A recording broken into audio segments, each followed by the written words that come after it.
झारखंड में पूरा पाषाणकालीन चित्रकारी और पाषाण उपकरणों का प्रमाण हजारीबाग के इस्को, सरैया, देहांगी आदि से मिला है। यहाँ पुरातात्विक उत्खनन किस वर्ष कराया गया था?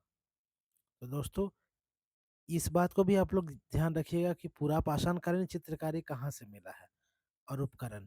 तो दोस्तों, हजारीबाग में इसको सरैया, देहांगी आदि से मिला है। दोस्तों, हजारीबाग के इसको सरैया, देहांगी आदि जगहों में पुरातात्विक विभाग द्वारा जो उत्खनन कराया गया था दोस्तों, याद रखिएगा, ये 1991 में कराया गया था, 91 में।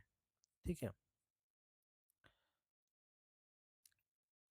नेक्स्ट क्वेश्चन है, झारखंड के किस जिला से पाषाणकालीन भित्ति चित्रकारी का प्रमाण मिला है, जिसके अंतर्गत भूल भुलैया के आकृति, अंतरिक्ष नक्षत्र, अंतरिक्षयान आदि का चित्र है?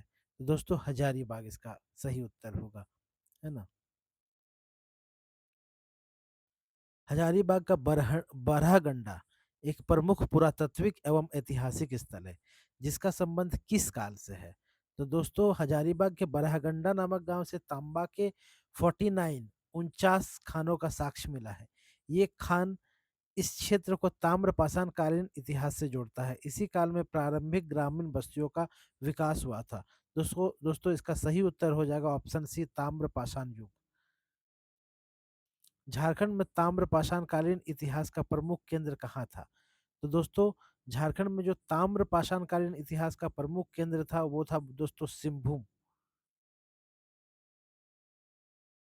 दोस्तों, यहीं से जो है कि तांबा गलाने का प्रमाण, तांबे की कुल्हाड़ियों का भी प्रमाण मिला है। ठीक है। झारखंड की असुर तथा बिरजिया जनजाति तांबा गलाने के कला से भली भांति परिचित थे। दोस्तों, इसका सही उत्तर हो जाएगा सिंहभूम, है ना, ऑप्शन सी। नेक्स्ट क्वेश्चन है दोस्तों, झारखंड के किस जिला से आखेट, शिकार तथा पशुओं जैसे हिरन, भैंसा आदि का प्राचीन भित्ति चित्र मिला है? दोस्तों, गढ़वा जिला गढ़वा जिला के भवनाथपुर से प्राचीन गुफा शैल चित्र का प्रमाण मिला है, जिससे शिकार, हिरन, भैंसा आदि पशुओं के संदर्भ में जानकारी प्राप्त होती है। दोस्तों, तो इसका सही उत्तर हो जाएगा ऑप्शन ए, गढ़वा। झारखंड के लोहरदगा जिला से कांसा का एक प्याला प्राप्त हुआ है। तो बताना है कि यह किस संस्कृति से संबंधित है। तो दोस्तों, देखिए, असुर जनजाति तो जो थी ना, तो असुर जनजाति झारखंड की प्राचीनतम जनजाति है, जिसके द्वारा झारखंड के खूंटी क्षेत्र में असुर संस्कृति की स्थापना और विकास किया गया।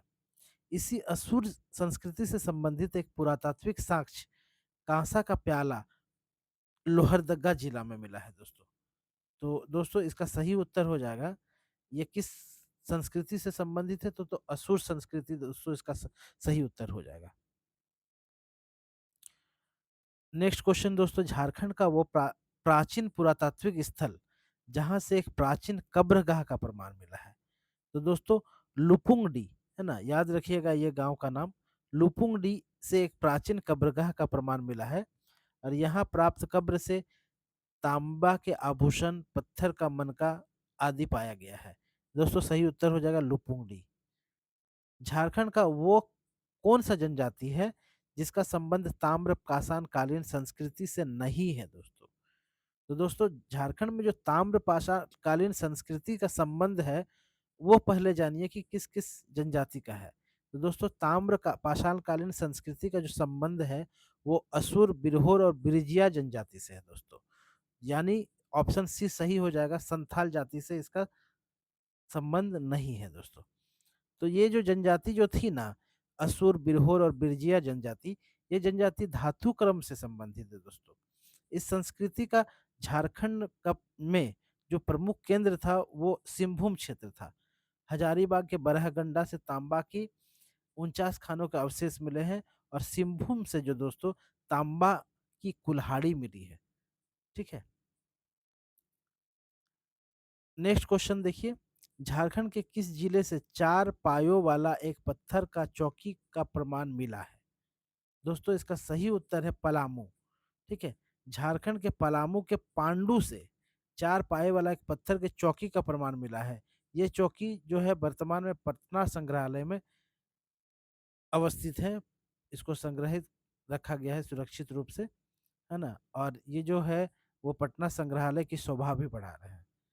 ठीक है, तो क्वेश्चन पूछ सकता है जो दोस्तों जो कि ऐसे भी क्वेश्चन घुमा सकता है कि जो झारखंड के पलामू जिला के पांडु से जो चार पायों वाला जो पत्थर का चौकी मिला है, उसको कहाँ संग्रहित रखा गया है या किस संग्रहालय में रखा गया है दोस्तों?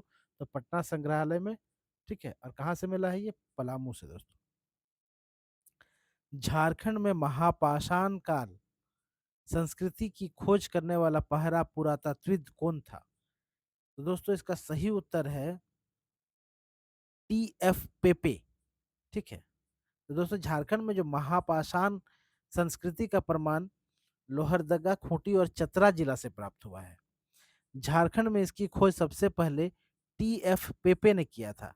वही सर्वप्रथम लिखने वाला व्यक्ति डॉल्टन था, जो छोटा नागपुर के कमिश्नर थे। ठीक है दोस्तों, ये सब पॉइंट को याद रखिएगा। ठीक है, नेक्स्ट क्वेश्चन देखिए दोस्तों। चोका हाथू नामक महापाषाण कालीन स्थल की खुदाई किसने करवाई? फिर से क्वेश्चन पढ़ रहे हैं दोस्तों। चोका हाथू चोका हाथू नामक पाषाणकालीन महापाषाणकालीन स्थल की खुदाई किसने करवाई? तो दोस्तों इसका सही उत्तर है डॉल्टन। 1872 में चोका हाथू महापाषाण कालीन स्थल की खुदाई डॉल्टन ने करवाई थी। यहाँ से महापाषाण कालीन पुरातात्विक साक्ष्य का प्रमाण मिला है। मुंडा भाषा में जो है चौकाहाथू का शब्द होता है दोस्तों शोक का स्थान। ठीक है, शोक का स्थान। खूंटी जिला स्थित असुर सभ्यता का एक स्थल सारीद केला किस नदी के किनारे स्थित है? दोस्तों खूंटी जिला के स्थित असुर सभ्यता का एक स्थल सारिद केला किस नदी के किनारे स्थित है? तो दोस्तों इसका सही उत्तर हो जाएगा तजना नदी, है ना। दोस्तों जो खूंटी और तमाड़ मार्ग पर खूंटी तमाड़ मार्ग जो है ना, तो खूंटी तमाड़ मार्ग पर तजना नदी के किनारे असुर सभ्यता का एक स्थल है जिसका नाम है सारिद केला। और दोस्तों ऐसा माना जाता है कि ये संभवतः नगरीय सभ्यता थी, है ना। नेक्स्ट क्वेश्चन दोस्तों। निम्नलिखित में से कौन असुर सभ्यता का स्थल नहीं है? ठीक है, तो दोस्तों असुर सभ्यता का स्थल जो है ना, खूंटी जिला को केंद्र माना जाता था। झारखंड का जो खूंटी जिला है उसको प्राचीन काल में असुर सभ्यता का केंद्र माना जाता था।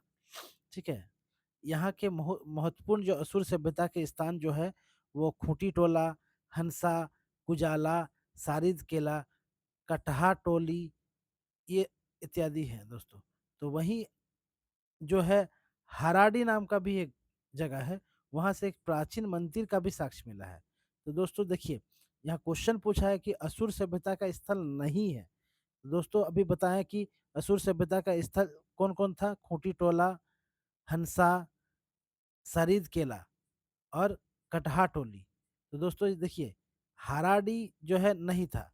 ठीक है, तो इसका सही उत्तर हो जाएगा हराडी। हराडी से क्या मिला था दोस्तों? प्राचीन मंदिर का साक्ष्य मिला था। ठीक है, जो असुर सभ्यता से संबंधित नहीं था। झारखंड के किस जिला से पाषाणकालीन तीन प्रकार के लाल, काले और धूसर रंग का मृद भांड मिला है? ठीक है, झारखंड के किस जिला से पाषाणकालीन तीन प्रकार के लाल, काले और धूसर रंग का मृद भांड मिला है? तो दोस्तों पूर्वी सिंहभूम जिला जो है ना झारखंड का, उसमें एक बहरागोड़ा नाम का जगह है।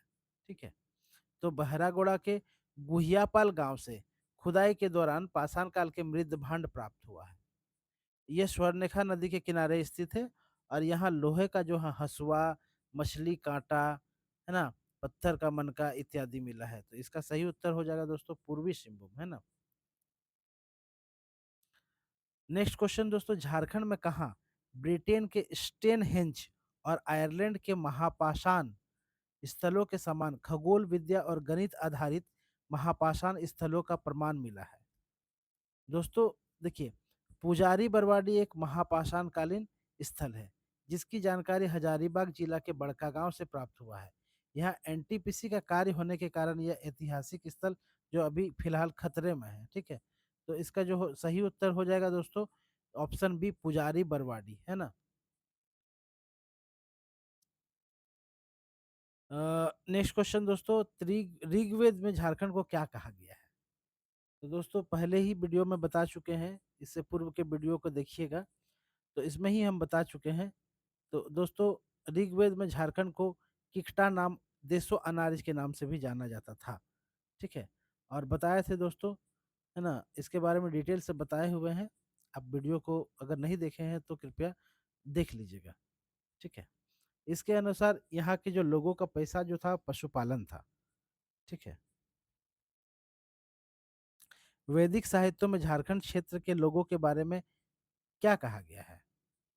तो दोस्तों वैदिक साहित्यों में झारखंड क्षेत्र के लोगों के बारे में कहा गया है कि ये जो झारखंड क्षेत्र था, वो बोला गया है कि अनार्यों का भूमि। ठीक है, और यहाँ के लोग शिशनदेव पूजक अर्थात लिंग पूजक होते थे। इसके अलावा यहाँ के निवासियों को अनस्प्रिय कहा जाता है, अर्थात इसका मतलब कि जिसका अर्थ होता है चपटा नाक वाला व्यक्ति, है ना।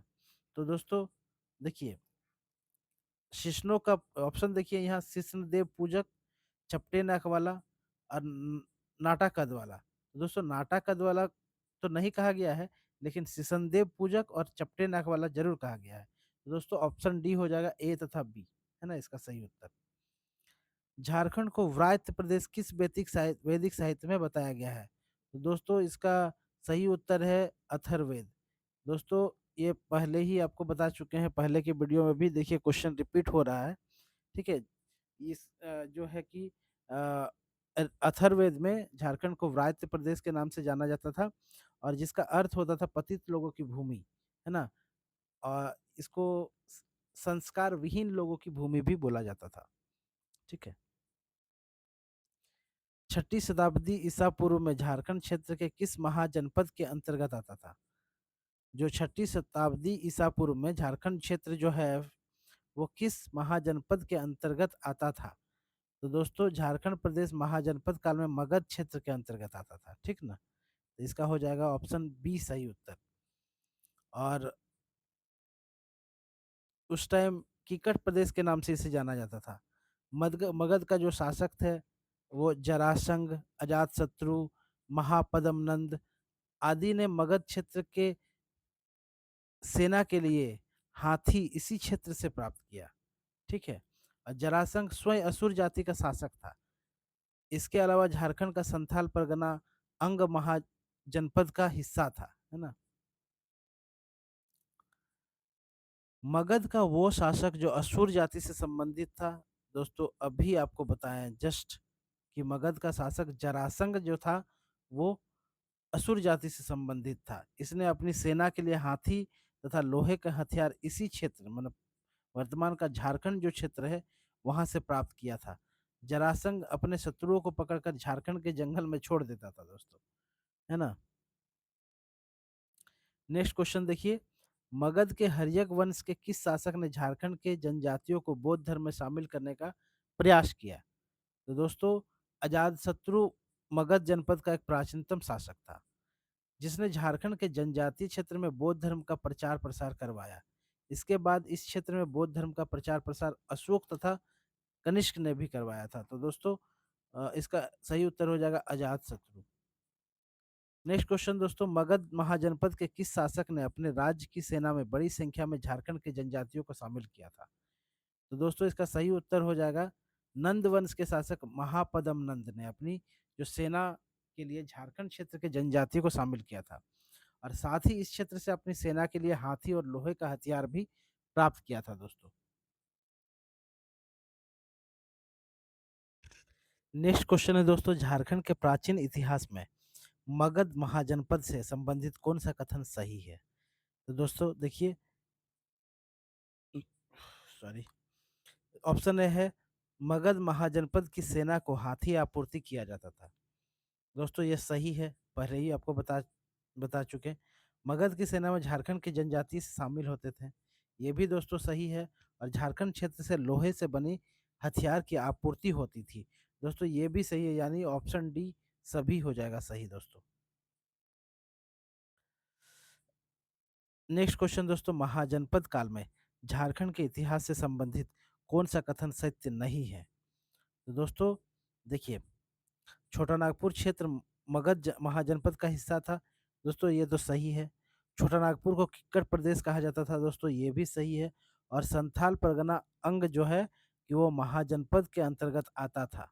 दोस्तों ये भी सही है, यानी उपयुक्त सभी सही है दोस्तों, ऑप्शन डी हो जाएगा आंसर। नेक्स्ट क्वेश्चन देखिए दोस्तों, चाणक्य ने झारखंड प्रदेश को किस नाम से संबोधित किया? दोस्तों कल ही आपको बताएं, कल के वीडियो में ही आपको बताएं कि जो चाणक्य जी थे, जिनको कौटिल्य या विष्णुगुप्त भी कहा जाता था, उन्होंने अपनी रचना अर्थशास्त्र में झारखंड को कुक्कुट या कुक्कुट देश कहा है ना। चाणक्य के अनुसार कुक्कुट देश में गणतंत्र शासन व्यवस्था थी।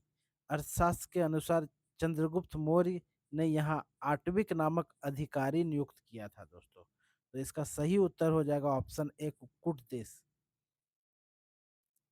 नेक्स्ट क्वेश्चन है दोस्तों, अर्थशास्त्र के अनुसार झारखंड का इंद्र नामक नदी क्षेत्र हीरो के लिए प्रसिद्ध था, है ना, डायमंड।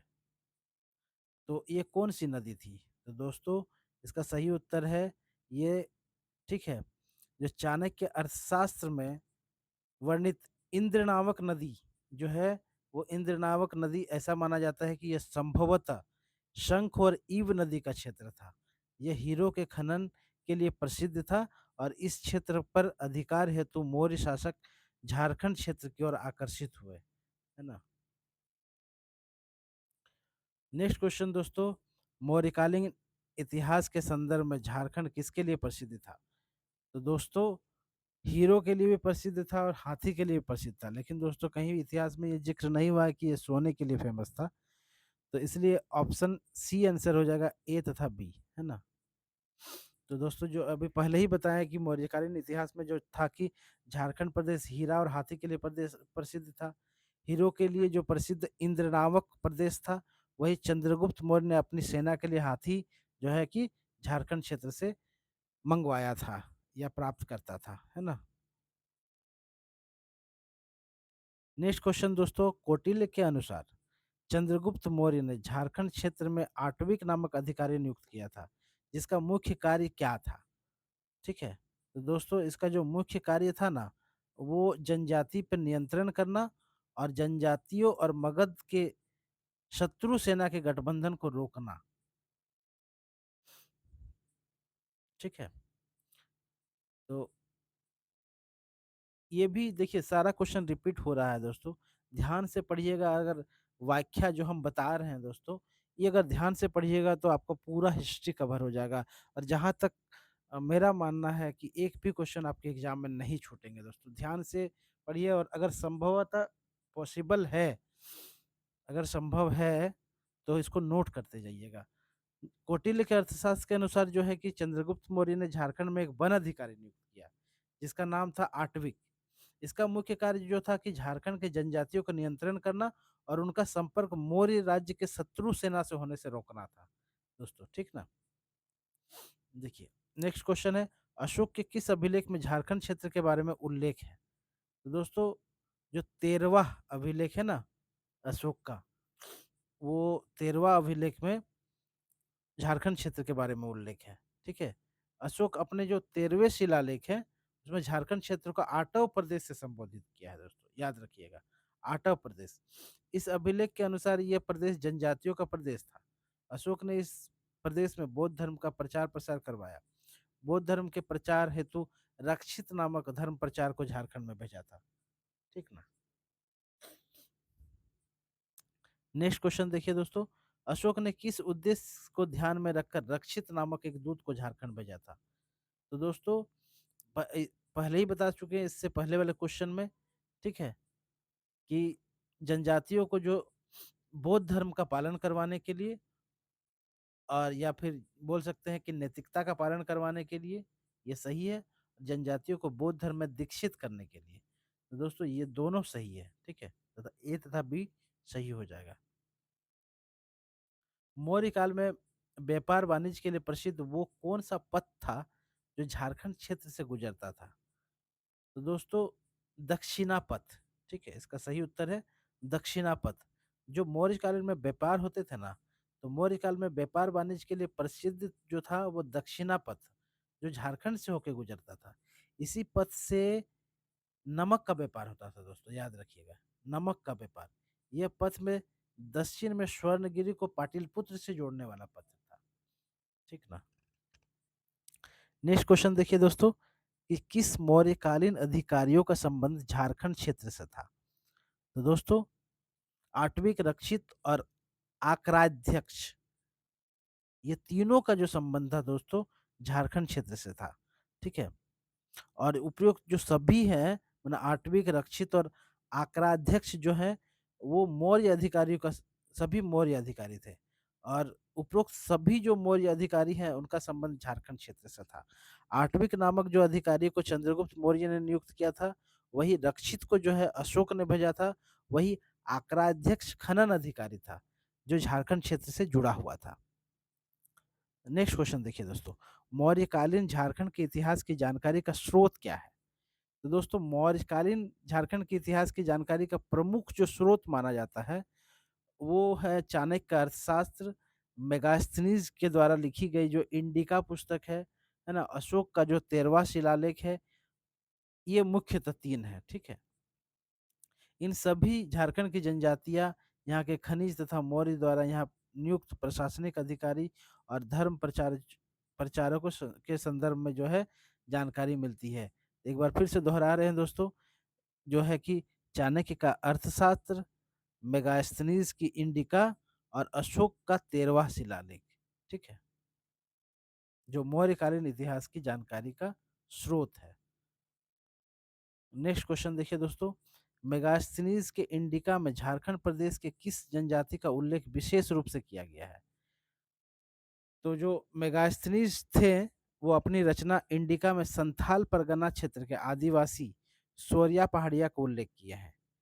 इस इंडिका में मलेर अथवा मल्ली भी कहा गया है। इसे इंडिका में जो है मलेर अथवा मल्ली कहा गया है। तो इसका सही उत्तर हो जाएगा दोस्तों मलेर, है ना। नेक्स्ट क्वेश्चन देखिए दोस्तों, कलिंग आक्रमण के दौरान सम्राट अशोक ने झारखंड में कहाँ प्रवास किया था। दोस्तों इसका सही उत्तर हो जाएगा सिमडेगा जिला है झारखंड में। तो सिमडेगा जिले के केतुंगा धाम, ठीक है, ठीक है, जो सिमडेगा जिला के बानो प्रखंड में स्थित है, ठीक है। यहाँ पे ये प्रवास किए थे। यहाँ अशोक सम्राट ने जो है ना कलिंग युद्ध से लौटने के क्रम में प्रवास किए थे। और ये देव नदी के किनारे स्थित है, याद रखिएगा, लौटने के क्रम में दोस्तों, है ना।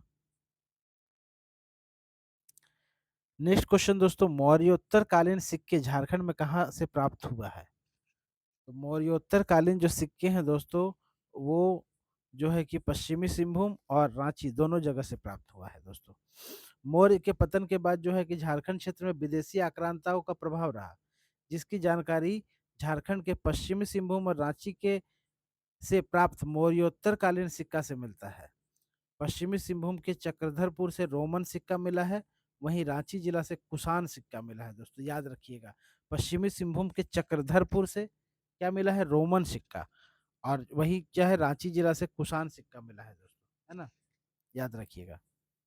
देखिए वही क्वेश्चन आ गया कि झारखंड के किस जिले से कुषाण कालीन सिक्का मिला है। दोस्तों इसका सही उत्तर है रांची जिला।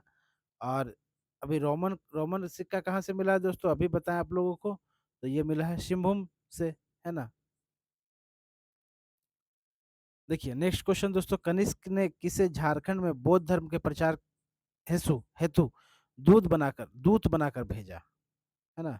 तो इसका सही उत्तर है दोस्तों, कनिष्क ने वंशफर नामक एक क्षत्रप को अपनी दूत बनाकर जनजातियों के क्षेत्र में बौद्ध धर्म के प्रचार प्रसार हेतु भेजा था, है ना।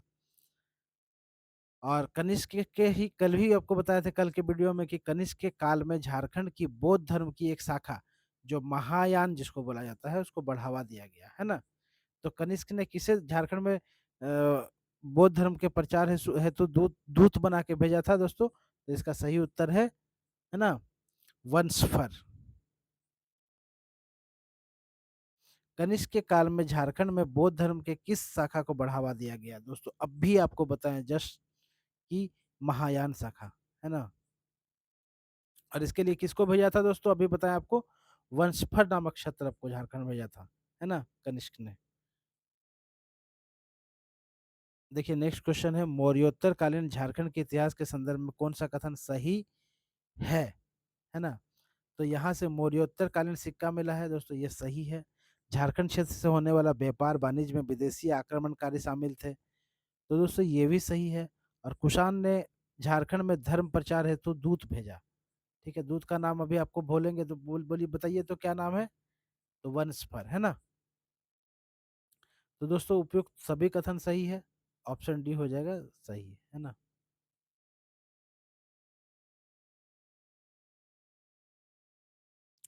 नेक्स्ट क्वेश्चन है दोस्तों, गुप्तकालीन झारखंड के इतिहास की जानकारी का स्रोत क्या है। अब देखिए, गुप्तकालीन, तो गुप्तकालीन जो है दोस्तों झारखंड का इतिहास, इसका स्रोत जो है समुद्रगुप्त का प्रयाग प्रशस्ति, झारखंड से प्राप्त गुप्तकालीन मंदिरें, है ना, विदेशी यात्री फाहियान की जो यात्रा वृत्तांत है ना, ये सबसे मिलती है दोस्तों। इसमें भी तीन महत्वपूर्ण है, याद रखिएगा। समुद्रगुप्त का प्रयाग प्रशस्ति, विदेशी यात्रा जो फाहियान है उनका यात्रा वृत्तांत, और झारखंड के हजारीबाग में प्राप्त गुप्तकालीन मंदिर। तो दोस्तों इसका सही उत्तर हो जाएगा ऑप्शन डी सभी, है ना। नेक्स्ट क्वेश्चन दोस्तों, गुप्तकालीन समुद्रगुप्त ने अपने किस विजय अभियान के तहत झारखंड क्षेत्र पर अधिकार कर लिया। तो दोस्तों इसका सही उत्तर है आठवीं विजय, है ना।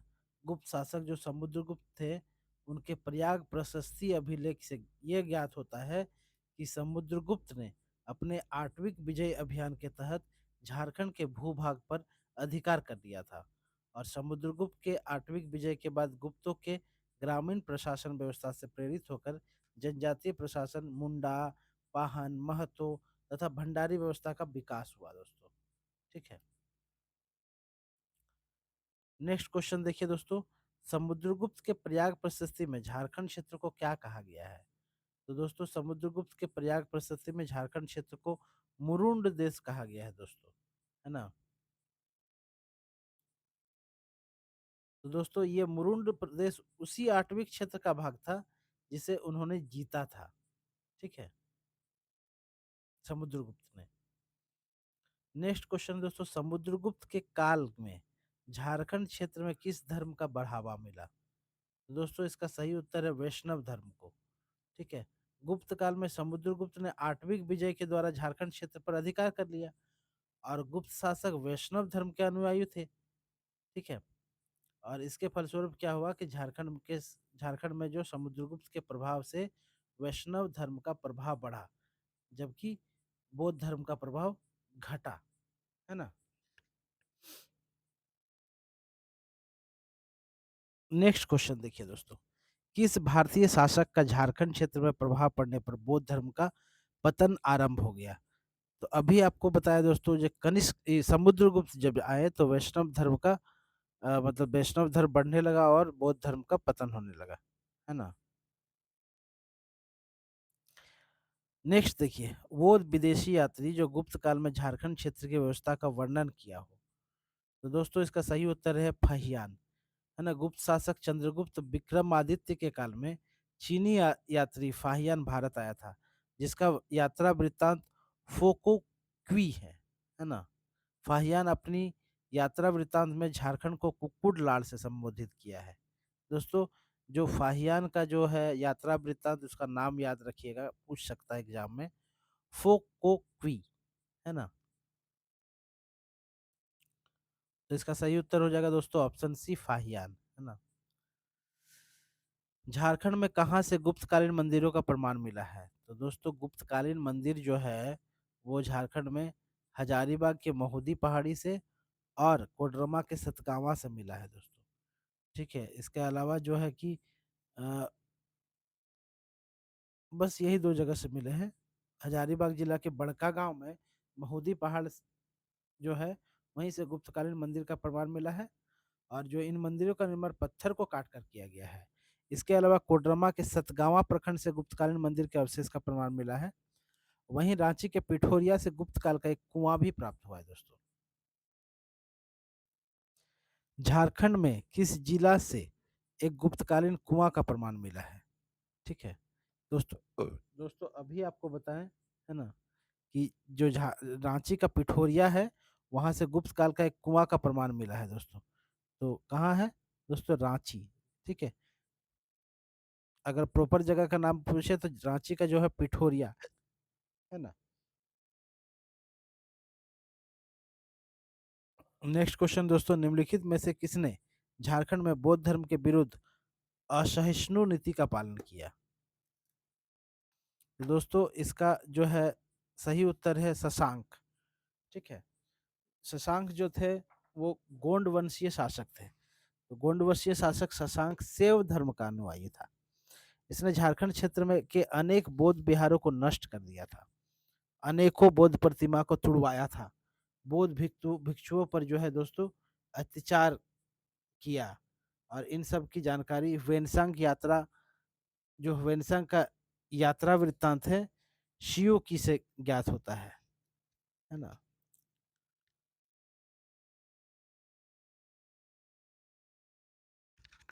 नेक्स्ट क्वेश्चन है दोस्तों, किस ऐतिहासिक स्रोत से यह ज्ञात होता है कि बंगाल का शासक शशांक के कारण झारखंड क्षेत्र से बौद्ध धर्म का पतन हो गया? दोस्तों अभी आपको बताएं कि जो ये थे, क्या बोलते हैं कि वेनसांग का यात्रा, वेनसांग जो थे, ठीक है, तो वेनसांग का यात्रा वृत्तांत सीयू की है। तो सीयू की से ही ये पता ज्ञात होता है कि बंगाल का शासक जो है शशांक, उनके कारण झारखंड से बौद्ध धर्म का पतन हो गया था। ठीक है।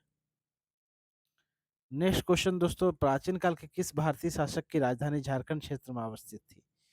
तो दोस्तों बंगाल का गौड़ शासक शशांक, जिनकी राजधानी झारखंड क्षेत्र में अवस्थित था, इसकी दूसरी राजधानी कर्ण सुवर्ण थी, जो मतलब जो अभी का जो सिंहभूम एरिया है दोस्तों। ठीक है। इस इसने ऐतिहासिक बेनी सागर में मंदिर का निर्माण कराया। इसके अलावा झारखंड क्षेत्र के, है ना, बुलमी, पकबीर, तेलकुप्पी इत्यादि जगहों पर भी जो है शिव मंदिर का निर्माण करवाया था, है ना। नेक्स्ट क्वेश्चन देखिए दोस्तों, गौड़ शासक शशांक ने झारखंड क्षेत्र के किस धर्म को बढ़ावा दिया? तो दोस्तों अभी आपको बताएं कि जो गौड़ शासक शशांक थे वो शैव धर्म का अनुयायी था। तो जाहिर सी बात है कि उसी धर्म को बढ़ावा दिए होंगे। इसका सही उत्तर हो जाएगा दोस्तों ऑप्शन डी, शैव धर्म। ठीक है। शशांक द्वारा बनाया गया प्रसिद्ध बेनू सागर मंदिर किस जिला में अवस्थित है? दोस्तों ये पश्चिमी सिंहभूम में अवस्थित है ना। शशांक पहले ही बताया कि यह शैव धर्म का अनुयायी था, और इसमें झारखंड के दुलमी, पकबीर, तेलकुप्पी आदि जगह पर क्या था कि शिव मंदिर का निर्माण करवाया। शशांक के द्वारा झारखंड में बनाया गया प्रसिद्ध जो मंदिर है वो बेनू सागर मंदिर, जो पश्चिमी सिंहभूम में अवस्थित है दोस्तों। देखिए पश्चिमी सिंहभूम में स्थित बेनू सागर मंदिर किस भगवान को समर्पित है? दोस्तों अभी बताएं शिव धर्म से संबंधित थे वो। ठीक है। तो वो शिव भगवान को समर्पित है। नेक्स्ट क्वेश्चन दोस्तों, प्राचीन भारत के प्रमुख शासक शशांक का झारखंड के इतिहास के संदर्भ में कौन सा कथन असत्य है? तो दोस्तों इसकी राजधानी अभी बोले कर्ण सुवर्ण यानी सिंहभूम था। यह बौद्ध धर्म तथा जैन धर्म के प्रति असहिष्णु नीति अपनाया, ये भी सही है। इसने झारखंड में अनेकों शिव मंदिर बनवाया, ये भी सही है। ठीक है। इसी ने भद्रकाली मंदिर बनवाया, नहीं दोस्तों, नहीं नहीं। भद्रकाली मंदिर जो है, जो जो है कि वो महेंद्रपाल ने बनवाया था, महेंद्रपाल टू ने, है ना।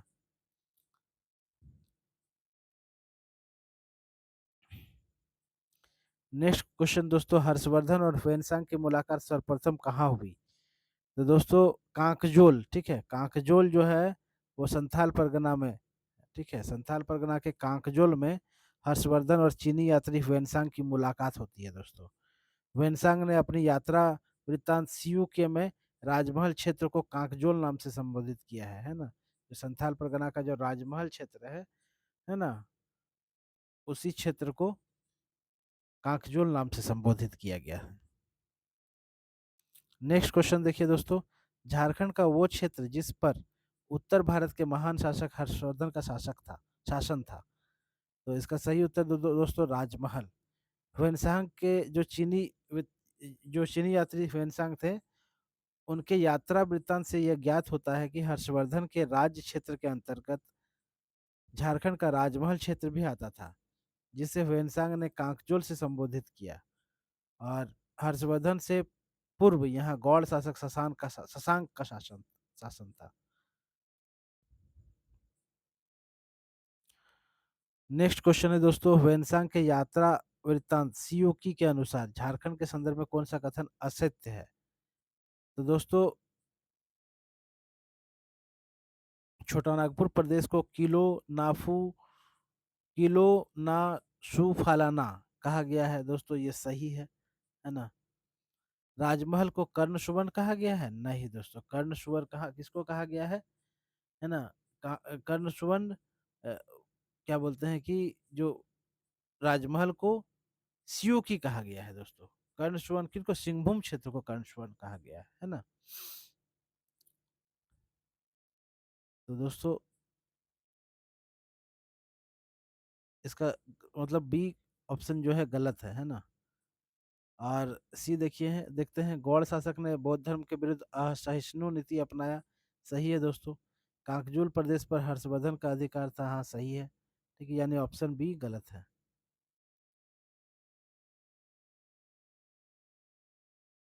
नेक्स्ट क्वेश्चन दोस्तों, चीनी यात्रियों ने झारखंड के विभिन्न क्षेत्रों के लिए किन किन नामों का प्रयोग किया है?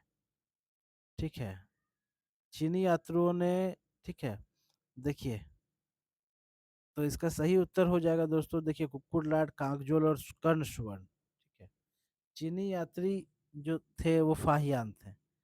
ठीक है, और वेनसांग थे।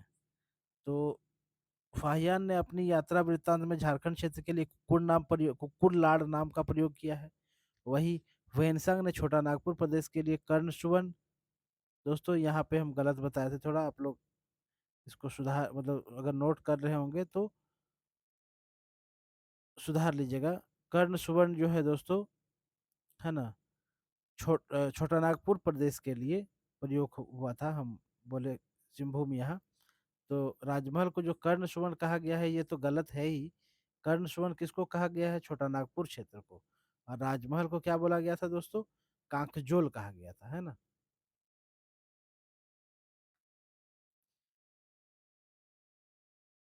दोस्तों, आज के इस वीडियो में इतना ही।